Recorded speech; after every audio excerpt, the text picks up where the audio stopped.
伫半暝12点外，新竹竹北有一对翁仔某因轮流洗身躯了后，却发生一氧化碳中毒，随送病院。这翁婿抢救了后救无回来。警方认为，当这户甲人露台加按一个窗仔门，敢若开一棚仔镜尔，可能是这热水炉的加速小不受完全，空气无流通，才造成一氧化碳中毒。救护车赶去人家厝救人，新竹县一对翁仔某半暝洗薰输了后。 若像热水炉燃烧无完全，致使一氧化碳中毒，一个人昏去，另外一个人司机无力。送病院了后，落尾手也是一个人死亡，一个人受伤。其中翁婿血液内底一氧化碳的高度是超过63%。阳台有加装窗户，虽每一扇窗户都有开启约15公分的小缝，但不足以让室内空间有良好的空气对流。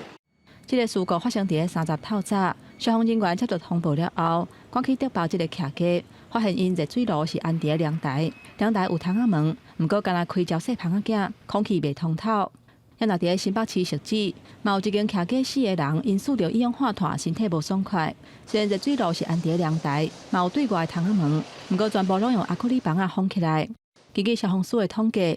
一波冷气团来了后，半个月以来，全台湾都发生5件一氧化碳中毒的案件，有10个人送病院，一个人死亡。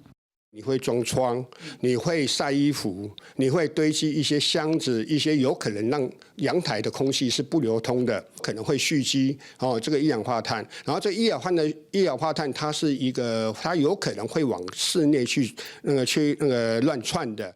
就算大部分的民众会甲乡家厝的热水炉安伫阳台的，不过却较无要意到空气循环的重要性。消防署指出，阳台加安窗仔门，就算全部甲窗仔门拢开开，空气嘛有可能无够通透，除非热水炉会当强制排气。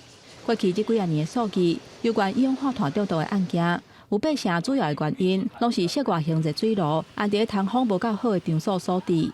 屋主通常都是说：“哎，师傅，我这边有一台热水器，你可以帮我安装吗？”但是现在很多都是山寨机，就是从大陆进的，它没有通过认证。如果是要安装在室内的话，还是都建议装除热型或是顺热型。